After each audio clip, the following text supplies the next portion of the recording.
qu'on est avant tout une agence. Alors que Sitel, c'est un groupe industriel et on va dire multimétier et surtout multi-localisation. Alors que TSC aujourd'hui est essentiellement basé à un endroit en particulier qui est à Paris. Cependant, on est Sitel 2.0 parce qu'on essaye de faire remonter les innovations autour du métier de la relation client, du social media et de l'automation qui vont être utiles demain dans un format industriel pour Sitel. Donc on est en effet à la pointe du métier et le but c'est que derrière ça puisse s'industrialiser dans le cadre du groupe.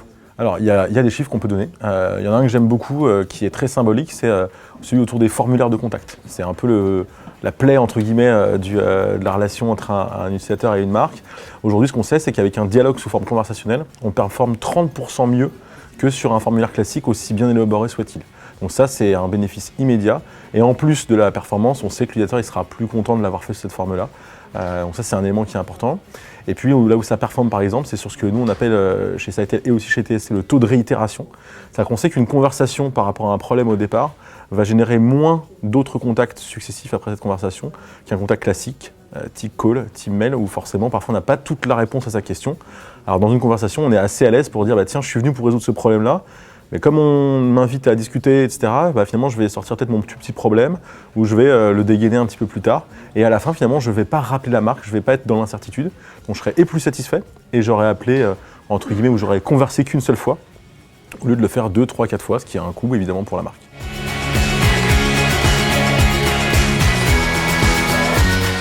Alors, le marketing conversationnel, il est déjà aujourd'hui pas complètement automatisé. Nous, on porte la conviction que, de toute façon, c'est un couple entre le travail du bot, le travail de l'automation et puis le travail de l'humain.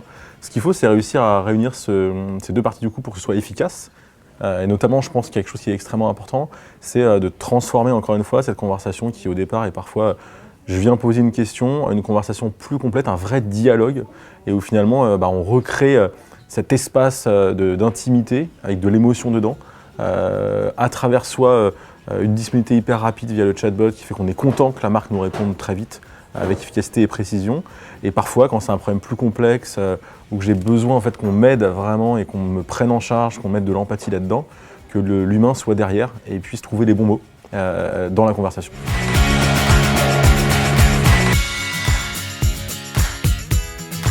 On ne peut pas aujourd'hui retirer le succès aux messageries instantanées, que ce soit WhatsApp, Messenger, Instagram, demain ce qui va arriver sur tout ce qui est Android et RCS.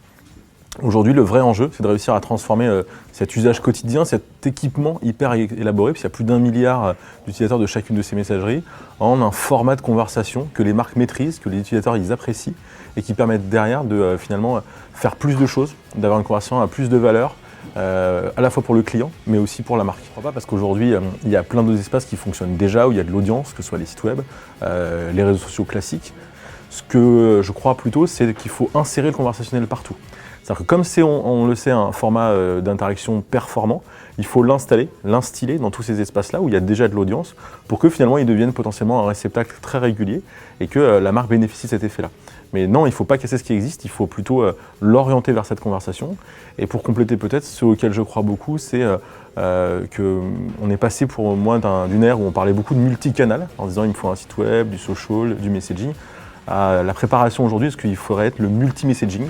Parce que finalement, il faudra être demain sur Messenger, sur WhatsApp, sur Instagram, sur RCS, avec à chaque fois une stratégie, des typologies de discours et un format technologique à maîtriser.